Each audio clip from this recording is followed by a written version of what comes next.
जय जगन्नाथ पिलामाने आज क्लास को तुम मानक स्वागत करुच्ची।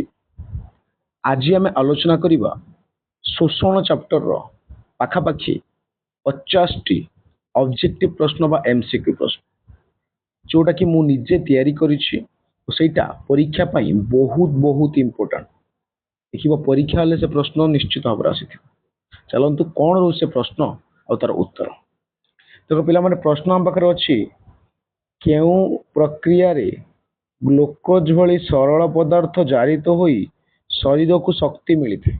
तो पूरा छोट रू आरंभ करके चैप्टर सब प्रश्न को मुझे अटेंड देछि। ऑप्शन ए पोषण शोषण रेचन जनन तने कोउठा हो उत्तर पिला माने किए कहिवो पिला माने ते उत्तर कहो कोउठा हो उत्तर पोषण शोषण रेचन और जनन भितरु कोउठा तुमर उत्तर आसीबो। देखो आंसर होची शोषण। शोषण एटा टिके स्पेलिंग मिस्टेक अछि स तळे ब प्लस क्लियर। तापर प्रश्न बुझबा प्रश्न देखो अछि देखो प्रश्न टिके एपट सेपट रहि जाईछि चलेबो दबा। एटीपी कोन देछि एटीपी कहा को नै गठित कोन पिला मान देछि एटीपी कहा को नै गठित। ऑप्शन ए देछि पिला माने ADP plus P ADP plus pi ATP plus ATP ADP plus ATP कोडा हो आंसर किए कहबो कमेंट करो। सो आंसर होछि कोडा कोडा कोडा हो पिला माने एडीपी प्लस पीआई होछि राइट आंसर। ठीक अछि देखि परुछो तापर प्रश्न होछबा। ओके सो देखो एटी दीटा प्रश्न रहिछि जार उत्तर मुझे लिखिने कहीं बहुत सहज तुम मैंने उत्तर कमेंट कर। प्रश्न कौन देछि शक्ति मुद्रा क्या कहुए। अरे शक्ति मुद्रा आम सर नवम श्रेणी पढ़ीचु पिला माने कहले शक्ति मुद्रा कही पार कुह। तापर प्रश्न कहते शक्ति केंद्र क्या कहुए तो शक्ति केंद्र भितर मुद्राटा अच्छी कि हाँ पिला माने केंद्र भितर मुद्राटा अच्छी। शक्ति केंद्र किए पिला माने कही पारिबो कही पारिबो शक्ति केंद्र होछि माइटोकॉन्ड्रिया माइटोकॉन्ड्रिया। शक्ति मुद्रा बाबा किए रे किए शक्ति मुद्रा सारे मो एटीपीटा बा शक्ति मुद्रा आपण जानि ना कि वो भी जानि तुम भी जान।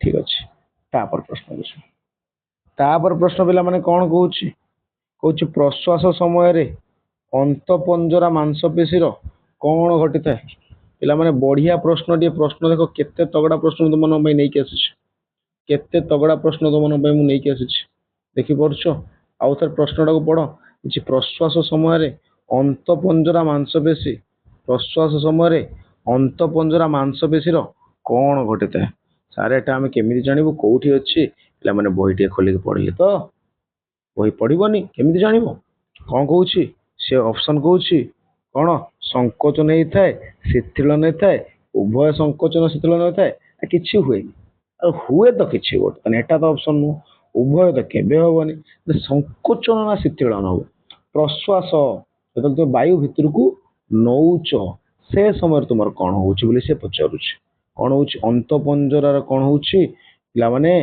माने कौन होता है संकोचन होता है मन रख संकोचन। ठीक अच्छे तापर प्रश्न को आस पुणी से बेला गोटे प्रश्न निश्वास समय उदरीय मांसपेशी कौन होता है निश्वास समय उदरीय मांसपेशी कौन होता है उदरीय मांसपेशी कौन होता है संकोचन ना शिथिलन आ उभय ना किसी ना एठी मध्य उदरीय मांसपेशी निश्वास समय कही इंपोर्टेंट संकोचन होता है।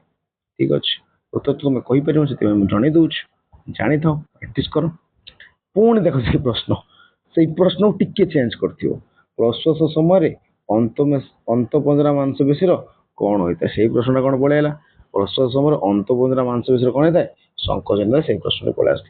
प्रश्न आस प्रश्वास समय उदरीय मांसपेशी यहाँ उदरीय बहुत इंपोर्टेंट उदरीय मांसपेशी अंतपंजरा मांसपेशी यहाँ हूँ उदरीय मांसपेशी कौन हो प्रश्वास समय उदरीय मांसपेशी कौन हो पे कौन हम कौन हम कह कमेंट कर शिथिलन सारे शिथिलन थंडा पड़ जाए तापर कहूची कौन गैस परिवहन रे किए सहायता करते अरे गैस परिवहन रे पुणी किए सहायता करिवो गैस परिवहन रे अरे डब्ल्यूबीसी करूची कि अरे अणु चक्रिका करूची कि फुसफुस ना हिमोग्लोबिन किए करूची किए कहबो से ग्लास परिवहन जोड लिखाई से जे देखि दो किए करे अरे एठी बा आरबीसी करे सारे आरबीसी तो नाही किए अछि हिमोग्लोबिन बाबा अछि ताकू राइट आंसर मान के आरबीसी भितर हिमोग्लोबिन पिला मान रहउछ आरबीसी भितर हिमोग्लोबिन से ही कामडा करूछ तापर प्रश्न बोले आसिया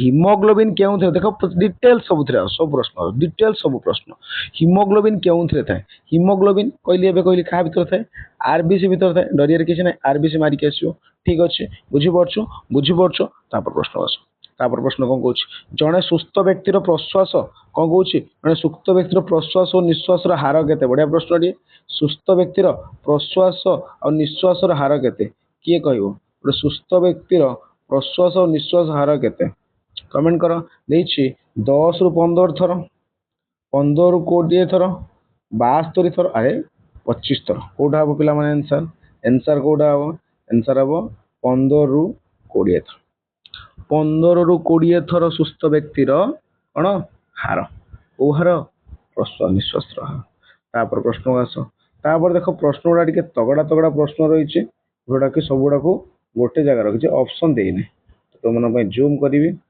ओके देखो प्रश्न देछि कौन देछि टॉन्सिल एक की अंग टॉन्सिल एक की अंग आंसर होछि लसिका अंग तापर प्रश्न कहूँ टॉन्सिल केउठी थाए मन रख कौट थाए ग्रसनी पछ कांथरे थाए कौट थाए ग्रसनी पछ कांथरे थाए तापर कहूँ श्वासनली द्वार को कौन कह जाए बढ़िया प्रश्न टे श्वासनली द्वार को कौन कह जाए पिला माने मन रख ग्लटिस कह जाए श्वासनली द्वार को कौन कह जाए ग्लटिस कह जाए तापर खाद्य नल द्वार कौन कह गलेट देख खाद्य नल द्वार को कौन कह जाए ऑप्शन अच्छी कौन हम गलेट कह जाए खाद्य द्वारा को कौन कह गलेट कह जाए मन रख चारिटा प्रश्न टॉन्सिल एक लसिका अंग टॉन्सिल केउठी थाए ग्रसनी पछ कांथरे थाए श्वासनली द्वार को कौन कह जाए ग्लटिस कह जाए खाद्य नल द्वार को कौन कह जाए गलेट कह जाए तापर प्रश्न को बोले आस देछि कौन देछि पिला माने प्रश्न पिला माने कहूछि नासा पथ वायु गला बेले नासा पथ नाकरे वायु गला बेले धूलिकणा बीजाणु धूलिकणा जीवाणु केउथरे लागि जाते बढ़िया प्रश्न टी जो नाक अच्छे नाकर तो वायु प्रवेश करुच्ची धूलिकणा बीजाणु कौटे लगे जीवाणु कौट लगुन कोष झिल्ली ना टॉन्सिल ना ग्रसनी ना कौटी श्लैसिक झिल्ली श्लैसिक झिल्ली श्लैसिक झिल्ली श्लैसिक झिल्ली बोली कह दो से लगे जो अच्छी नाकर शैक्षिक झिल्ली कह तापर प्रश्न पिला माने कौन कहूँ देख प्रश्न कहूँ नाक पुड़ा केउथरे गठित बढ़िया प्रश्न नाक पुड़ा नाकटा देख टे नरम टा ना एटा नाक नरम अच्छे नरम माने ये हाड़ रे केबे नुह रक्त रे भी केबे नुह मांसपेशी नुह कौन तैयारी उपास्थि उपास्थि होची अस्थि बा हाड़र गोटे अंश जोटा कि नरम होता है जमी कान यहाँ रोचे उपास्थि से भाया उपास्थि बोली कह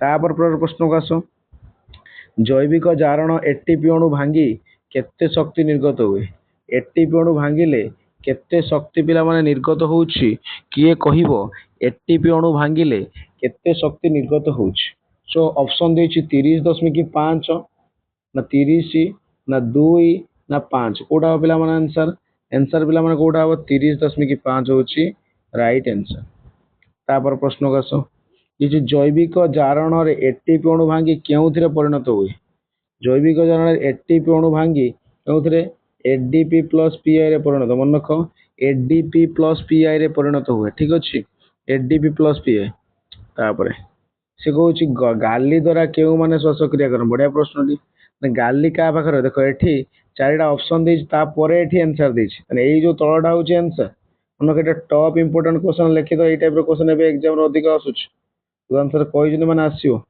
कौन किए गाली द्वारा श्वासक्रिया करे बेंग लार्भा करे ठीक अच्छे बेंग गाली द्वारा करे बेंगर लार्भाटा छोट बेले सी करे तिमी तो चांस ना माछ तो करे दी जन किए आंसर जड़े हूँ बेंग जड़े हूँ माछ एटा हूँ रईट आंसर ना ऑप्शन ए बी कौटी अच्छे देख ए बी टा ये अच्छी यहाँ तुम टिक मारिक आस बुझीपारुच तो तापर प्रश्न को आस एमानक मध्यरु व्यंग कहा द्वारा श्वासक्रिया करे नाही प्रश्न देख नाही तरतरी कि फुसफुस चर्म मारिक आसोनी क्या द्वारा करे व्यंग मुख गौर कर दिए फुसफुस रे भी करे चर्म रे भी करे किंतु से श्वास रंध्र देखिए श्वासक्रिया करें श्वास रंध्र कौ मान करती असर्प परी कौन कीट पतंग मान करती ठीक अच्छे तापर प्रश्न को आसो असरपा क्या द्वारा श्वासक्रिया करे एबे जस्ट कहली असरपा तो फुसफुस न थाए गाली न थाए चर्म न थाए करे क्या द्वारा श्वास रंध्र द्वारा श्वासक्रिया करे क्या द्वारा श्वास रंध्र द्वारा श्वासक्रिया करे तापर जिया और जोक क्या द्वारा श्वासक्रिया करती जिया जोक क्या द्वारा मन रख पिला माने फुसफुस हम ना गाली हम ना चर्म हम ना श्वास रंध्र हम कौटा हम ऑप्शन किए कह पिला माने कमेंट कर जिया जोक क्या द्वारा श्वासक्रिया करी थांती ठीक अच्छे किए कह जिया जोक क्या द्वारा श्वासक्रिया करी थांती जिया जोक मानकर कौन थाए फुसफुस तो न थाए गाली भी न थाए श्वास रंध्र न थाए थाए से कौन चर्म और चर्म पाखे जो ओदा लिखु से आहरी अधिक इम्पोर्टाट हम अधिक कौन उत्तर सठिक उत्तर हम ओदा चर्म बोली कहबा ओदा चर्म से श्वासक्रिया करते भारी कौन देखिए भारी व्यायाम समय मांसपेशी लैक्टिक एसिड जमा होबार कारण कौन मांसपेशी लैक्टिक एसिड जमा हो गला कौन कहला पे किए कह बाकुला बोली कहुए बाकुला बोली कहुए ताले यहाँ कहीं कहीपर अम्लजान अधिक मिलला ना अधिक मिलने हेनी अधिक CO2 ग्रहण कले हेनी फोटोसिंथेसिस तो ना से नकोड़ा हम अम्लजान अभाव में अवायु शोषण होता है अम्लजान अभाव कौ शोषण होता है अवायु शोषण ये कि शोषण अवायु शोषण हो गला ठीक अच्छे कि तापर कहूँ माछ पानी अम्लजान क्यों अंग द्वारा ग्रहण करे माछ केमी पानी अम्लजान ग्रहण करे गिल द्वारा कौटा ऑप्शन हम सी समस्त जान आंसर तापर ईस्ट अम्लजान नथिबा परिवेश रे रखा गले कौन उत्पन्न हुए ईस्ट भी वायु अपजीवी शोषण करें ना वायु अपजीवी शोषण किए करता ईस्ट भी करें ये सही कथा सी कौच ईस्ट को जदि आम अम्लजान नथिबा परिवेश से भी श्वासक्रिया कर वायु अनुपस्थित अम्लजान अनुपस्थित वायु अपजीवी कौन शोषण कर कौन दब मन रख इथानल दब कार्बन डाइऑक्साइड दब अंगारकाम्ल ऑप्शन ए हूँ राइट आंसर देख इथानल और CO2 दब एगुड़ा किसी भी से दिए कौन दिए CO2 और इथानल देता है जो ईस्ट अम्लजान नथिबा परिवेश रखा तापर जड़े छात्र दौड़ा पर मांसपेशी जंत्रणा अनुभव कला यह संभाव्य कारण कौन हो मांसपेशी रे जंत्रणा अनुभव है ठीक अच्छे कारण कौन हो इथानल जमा है लैक्टिक एसिड जमा है ग्लूकोज जमा है अम्लजान जमा है देख आम ए कहले कि अम्लजान अभाव में मांसपेशी रे लैक्टिक एसिड जमा हो जोटा कि बाकुला बोली कहते हूँ कौन लैक्टिक एसिड ऑप्शन बी हम राइट आंसर ऑप्शन बी हम राइट आंसर तापर उद्भिद क्या साहाय्य परिवेश अम्लजान ग्रहण करते उद्भिद क्या साहाय्य परिवेश अम्लजान ग्रहण करते क्या साहाय्य फुसफुस नाक स्टोमाटा पत्र क्या साहाय्य उद्भिद उद्भिद क्या स्टोमाटा ऑप्शन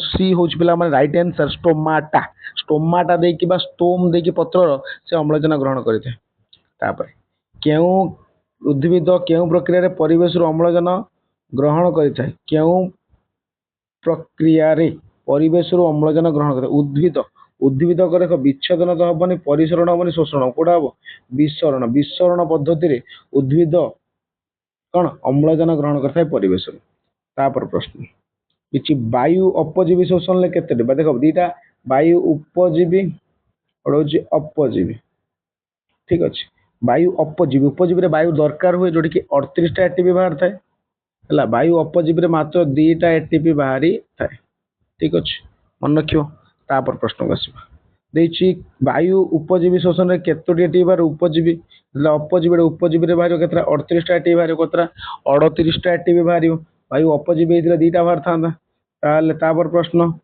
कोशीय शोषण में क्यों पर्याय अम्लजान व्यवहार करा जाए यहाँ बढ़िया प्रश्न कोशीय शोषण में क्यों पर्याय अम्लजान व्यवहार करा जाए कौ पर्याय प्रथम ନା ଦ୍ୱିତୀୟ ନା ତୃତୀୟ ନା ଶେଷ ପର୍ଯ୍ୟାୟ। ଦେଖ ଏଟା ଅମ୍ଳଜାନ ଉପସ୍ଥିତିରେ ହଉଛି, କିନ୍ତୁ ଏଠି ଅମ୍ଳଜାନ ଶେଷରେ ହିଁ ବ୍ୟବହାର ହଉଛି। ମନେ ରଖ, ଶେଷରେ କେହି ପ୍ରଥମ ଦ୍ୱିତୀୟ କାରଣ ଅମ୍ଳଜାନ କହିଛି ନା ପ୍ରଥମ ଦ୍ୱିତୀୟ ନାଇଁ ନାଇଁ, ଏଠି ଶେଷରେ ହିଁ ଅମ୍ଳଜାନ ବ୍ୟବହାର ହୋଇଥାଏ। ତାପରେ ପ୍ରଶ୍ନ, ଅମ୍ଳଜାନ ଉପସ୍ଥିତିରେ ପାଇରୁବିକ, ଏଟା ପାଇରୁବିକ, ପାଇରୁବିକ ଅମ୍ଳ କେଉଁଠି ଅଙ୍ଗାରକାମ୍ଳ ଜଳ ନିର୍ଗତ କରିଥାଏ? କେଉଁଠି ଅଙ୍ଗାରକାମ୍ଳ ଜଳ? ଅଙ୍ଗାରକାମ୍ଳ ଜଳ ମାନେ ଏଟା ଆମ ଶରୀର କଥା କହୁଛି। କୋଷ ଭିତରେ କେଉଁଠି ଅଙ୍ଗାରକାମ୍ଳ ଜଳ ପାଇରୁବିକ ଅମ୍ଳ ରହିଲା? କୋଉଟା? କୋଷ ଜୀବକ ନା ନ୍ୟଷ୍ଟି ନା ପେଶୀ କୋଷ ନା ହେଲା, କୋଉଟା ହବ? ମାଇଟୋକଣ୍ଡ୍ରିଆ। ଠିକ ଅଛି, ମାଇଟୋକଣ୍ଡ୍ରିଆ। ଦେଖ ମାଇଟୋକଣ୍ଡ୍ରିଆ ଡାଇଗ୍ରାମ ଯଦି ମୁଁ କରିବି, ଠିକ ଅଛି, ମାଇଟୋକଣ୍ଡ୍ରିଆରେ କଣ ହୁଏ? ଆମର ପାଇରୁବିକ ଅମ୍ଳରୁ ଅଙ୍ଗାରକାମ୍ଳ ଆଉ ଜଳ ନିର୍ଗତ ହୋଇଥାଏ। ତାପରେ ପ୍ରଶ୍ନ ଆସ ଦେଇଛି, ଅମ୍ଳଜାନ ଉପସ୍ଥିତିରେ ପାଇରୁବିକ ଅମ୍ଳର କଣ ହୋଇଥାଏ? ବଢିଆ ପ୍ରଶ୍ନ। ପାଇରୁବିକ ଅମ୍ଳର ଅମ୍ଳଜାନ ଉପସ୍ଥିତି ମାନେ କୋଉଠି? ମାଇଟୋକଣ୍ଡ୍ରିଆ ଯୋଉଟା ହଉଛି କଣ ଦେଇଥାଏ? କଣ ଦେଇଥାଏ? ଅଙ୍ଗାରକାମ୍ଳ ଜଳ। ତାହେଲେ ଅଙ୍ଗାରକାମ୍ଳ ଜଳ ଦେଖ ଅପସନ ସି ରେ ଅଛି। ସବୁ ବଢିଆ। ତାପରେ ପ୍ରଶ୍ନ, ଗ୍ଲାଇକୋଲୋସିସ୍ ଓ ସାଇଟିକ ଅମ୍ଳ ଚକ୍ର ଶେଷ ପର୍ଯ୍ୟାୟରେ ଯଥାକ୍ରମେ କଣ ଉତ୍ପତ୍ତି ହୋଇଥାଏ? ଗ୍ଲାଇକୋଲୋସିସ୍ ଓ ସାଇଟିକ ଅମ୍ଳ ଚକ୍ରର ଶେଷରେ। ଠିକ ଅଛି, ବଢିଆ ପ୍ରଶ୍ନଟି। ଗ୍ଲାଇକୋଲୋସିସ୍ ଆଉ ସାଇଟିକ ଅମ୍ଳ ଚକ୍ରରେ ଶେଷରେ କିଏ ବାହାରିଥାଏ? କିଏ ବାହାରିଥାଏ? କିଏ ବାହାରିଥାଏ? NaDH2। ଆଉ ଗୋଟେ କିଏ ବାହାରିଥାଏ? ଆଉ ଗୋଟେ କିଏ ବାହାରିଥାଏ? NaDH2 ବାହାରିଥାଏ। NaDH2 ଦେଖ ଏଠି ଅଛି, ଏଠି ବି ଅଛି, ଅପସନ ଏ ରେ ବି ଅଛି, ଅପସନ ବି ରେ ବି ଅଛି। ତାହେଲେ NaDH2 ସହିତ ଆଉ କଣ ବାହାରିଥାଏ? FaDH2 ବାହାରିଥାଏ। ତ ଅପସନ ଏ ଯୋଉ ଅଛି କଣ? NaDH2 ଆଉ ହଉଛି FaDH2। ଠିକ ଅଛି, ବୁଝିପାରୁଛୁ ତ କଣ ବାହାରିଲା? ଦିଟାଙ୍କର ଶେଷର ଲାଷ୍ଟକୁ ଏଇ ଜିନିଷ ହିଁ ବାହାରିଲା, NaDPH2 ଆଉ ଆଉ କଣ? NaDH2 ଆଉ ହଉଛି FaDH2। ଠିକ ଅଛି, ଏଇଟା ଅପସନ କୋଉଟା? ଅପସନ ବି ରାଇଟ ଆନ୍ସର। ତାପରେ ସାଇଟିକ ଅମ୍ଳ ଚକ୍ର କିଏ ଆବିଷ୍କାର? ବଢିଆ ପ୍ରଶ୍ନ। କିଏ ଆବିଷ୍କାର କରିଥିଲେ? ମେଲଭିନ କେଲଭିନ ନା ହାନ୍ସ କ୍ରେବସ୍, ଫନ୍ ନିଲ୍, ରବର୍ଟ ହିଲ୍? କିଏ? ମେଲଭିନ କେଲଭିନ। କେଲଭିନ ଚକ୍ର ବୋଲି ମଧ୍ୟ କୁହାଯାଉଛି। କଣ କୁହାଯାଉଛି? କେଲଭିନ ଚକ୍ର ବୋଲି ମଧ୍ୟ କୁହାଯାଉଛି। ତାପରେ ଦ୍ୱିତୀୟ ପର୍ଯ୍ୟାୟରେ ସାଇଟିକ ଅମ୍ଳ ଚକ୍ରର ଗ୍ରାହକ ଅଣୁ କେଉଁ ସକ୍ରିୟ ଅଣୁକୁ ଗ୍ରହଣ କରି 6 କାର୍ବନ ଯୁକ୍ତ ସାଇଟିକ ଅମ୍ଳରେ ପରିଣତ ହୋଇଥାଏ? ତାହେଲେ ଦ୍ୱିତୀୟ ପର୍ଯ୍ୟାୟ ଯୋଉ କୋଉଟା? ସାଇଟିକ ଅମ୍ଳ ଚକ୍ର ଯୋଉ ଦ୍ୱିତୀୟ ପର୍ଯ୍ୟାୟ, ଗ୍ରାହକ ଅଣୁ କାହାକୁ ଗ୍ରହଣ କରିକି 6 କାର୍ବନ ଯୁକ୍ତ ସାଇଟିକ ଅମ୍ଳରେ ପରିଣତ ହେଲା? କାହାକୁ ଗ୍ରହଣ କରିକି? 4 କାର୍ବନ ଯୁକ୍ତ ଅକ୍ଜାଲୋ ଏସେଟିକ ଏସିଡ। ବଢିଆ ନାଟେ, OAA ବୋଲି ତାକୁ ଲେଖେ, O କ୍ୟାପିଟାଲ A। ଠିକ ଅଛି, 4 କାର୍ବନ ଯୁକ୍ତ ଅକ୍ଜାଲୋ ଏସେଟିକ ଏସିଡ ବୋଲି କୁହାଯାଉଛି। ତାପରେ ପ୍ରଶ୍ନ ଆସିବା, ଦେଇଛି ସାଇଟିକ ଅମ୍ଳ ଚକ୍ରରେ ପ୍ରଥମ ପର୍ଯ୍ୟାୟରେ କଣ ସଂଶ୍ଲେଷିତ ହୁଏ? ସାଇଟିକ ଅମ୍ଳ ଚକ୍ରରେ ପ୍ରଥମ ପର୍ଯ୍ୟାୟରେ କଣ ସଂଶ୍ଲେଷିତ ହେଲା? କିଏ କହିବ? ସାଇଟିକ ଅମ୍ଳ ପ୍ରଥମ ପର୍ଯ୍ୟାୟରେ କଣ ସଂଶ୍ଲେଷିତ ହେଲା? NaDH2। କୋଉଟା? ଅପସନ ବି, NaDH2 ସଂଶ୍ଲେଷିତ ହେଲା। ତାପରେ ପ୍ରଶ୍ନ, ଇଷ୍ଟ କୋଷରେ ଅମ୍ଳଜାନ ଅନୁପସ୍ଥିତିରେ କଣ ନିର୍ଗତ ହୁଏ? ଦେଖ ଅମ୍ଳଜାନ ଅନୁପସ୍ଥିତିରେ ଇଷ୍ଟ କୋଷରେ କଣ ହେଲା? କଣ ନିର୍ଗତ ହୁଏ ପିଲାମାନେ? କଣ ନିର୍ଗତ ହୁଏ? କଣ? ଇଥାନଲ। ଠିକ ଅଛି, କଣ ହୁଏ? ଇଥାନଲ। ଇଥାନଲ ଆଉ କଣ? ଅଙ୍ଗାରକାମ୍ଳ ଆଉ କଣ? ଶକ୍ତି ନିର୍ଗତ ହୋଇଥାଏ। ଠିକ ଅଛି, ଇଷ୍ଟ କୋଷରେ ଅମ୍ଳଜାନ ଅନୁପସ୍ଥିତିରେ ଏହା ସବୁ ହେଇଥାଏ। ତ କୋଉଟା ଅଛି ଅପସନ? ଇଥାନଲ ଅଙ୍ଗାରକାମ୍ଳ କୋଉଠି ଅଛି? ଅପସନ ଅପସନ ଏ ରାଇଟ ଆନ୍ସର। ବୁଝିପାରୁଛୁ? ତାପରେ ପ୍ରଶ୍ନକୁ ଯିବା। ତାପରେ ପ୍ରଶ୍ନ ବହୁତ କମ ପ୍ରଶ୍ନ ଅଛି। ଅମ୍ଳଜାନ ଅଭାବରେ କେଉଁଠି ସଂଗଠିତ ହୋଇଥାଏ? ଅମ୍ଳଜାନ ଅଭାବ କେଉଁଠି? ଅମ୍ଳଜାନ ଯୋଉ ଅଭାବଟା କେଉଁଠି ସଂଗଠିତ ହୋଇଥାଏ? ଅଭାବ ମାନେ କୋଉଠି? ପେଶୀ କୋଷ। ତାହେଲେ ଅପସନ ଡି, ଆମ ପେଶୀରେ ହଉଛି ନା। ଠିକ ଅଛି, ପେଶୀ କୋଷ, ବାକୁଲା ପଡିଯାଉଛି ପେଶୀ କୋଷ। ତାପରେ